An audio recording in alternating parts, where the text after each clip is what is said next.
ખાસ કરીને વાત કરીએ તો હાલ રાજકોટ મહાનગરપાલિકા હદ વિસ્તારની અંદર કોઈ પણ શંકાસ્પદ કેસ છે નોંધાયેલો નથી, રાહતના સમાચાર કહી શકાય. પરંતુ તકેદારીના ભાગ સ્વરૂપે રાજકોટ મહાનગરપાલિકાની આરોગ્ય શાખા દ્વારા રાજ્ય સરકારના આરોગ્ય અને પરિવાર કલ્યાણ વિભાગની સૂચના અન્વયે પ્રિકોશનરી કામગીરી એક સપ્તાહ ઉપરાંતના સમયથી આરંભી દેવામાં આવી છે. એ અનુસંધાને જે ગત 2 વર્ષ એટલે 24માં અને 25માં જે કેસ આવેલા છે, કણકોટ રોડ અને ભગવતીવાડા વિસ્તારમાં જે છે IRSની કામગીરી એટલે કે સર્વેલન્સ ઉપરાંત જે છે દવા છંટકાવની કામગીરી આપણે કરવામાં આવેલી હતી. આ ઉપરાંત હાલ પણ જે છે કાચા મકાનો આઈડેન્ટિફાઈ કરીને ખાસ કરીને 2185 જેટલા ઘરો શોધીને તેમાં મેલેથિયોન ડસ્ટિંગ જે છે દવા છંટકાવની કામગીરી આપણા દ્વારા કરવામાં આવી રહી છે. આ ઉપરાંત હજી વધારે મકાનો જેટલા મળતા જશે અને સ્લમ વિસ્તારોની અંદર સ્વચ્છતાનું આયોજન પણ આપણા દ્વારા જે છે ભાગરૂપે અથવા લોકજાગૃતિના ભાગરૂપે આપણે ઘણા બધા પગલાં અથવા આપણા ફિલ્ડ વર્કર દ્વારા લોકોને સમજાવવામાં આવી રહ્યા છે. સાથે સાથે જોવા જઈએ તો ખાસ કરીને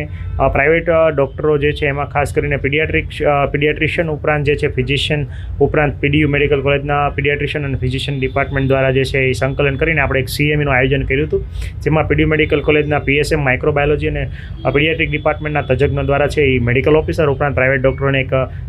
તજજ્ઞનું વ્યાખ્યાન જે છે આપવામાં આવેલું હતું અને ખાસ કરીને એના સેમ્પલ કલેક્શન ઉપર વધારે પડતો ભાર જે છે મૂકવામાં આવેલો હતો. આ ઉપરાંત હાલ જે છે આપણા IC એક્ટિવિટી આ અનુસંધાને કરવામાં આવી રહી છે અને કોઈપણ શંકાસ્પદ કેસ જો ભવિષ્યમાં એક પણ નોંધાશે તો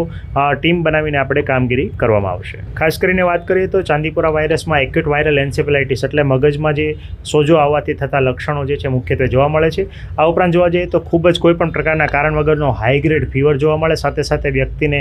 ઝાડા ઉલટી પણ થતા હોય છે. સાથે જોવા જઈએ તો વ્યક્તિ બેસુધ થઈ જવું અથવા અલ્ટર્ડ સેન્સોરીમાં આજુબાજુનું કશું ભાન ન રહેવું એવું જોવા મળતું છે. મુખ્યત્વે 0 થી 15 વર્ષના બાળકોમાં આ પ્રકારના લક્ષણો કોઈ પણ કારણ વગર જણાય અને દવાથી એનો રિસ્પોન્સ ન મળે તો તાત્કાલિક નજીકના પ્રાઇવેટ પીડિયાટ્રિશિયન અથવા PDU મેડિકલ કોલેજના બાળરોગ વિભાગનો સંપર્ક કરવો ખૂબ હિતાવહ છે.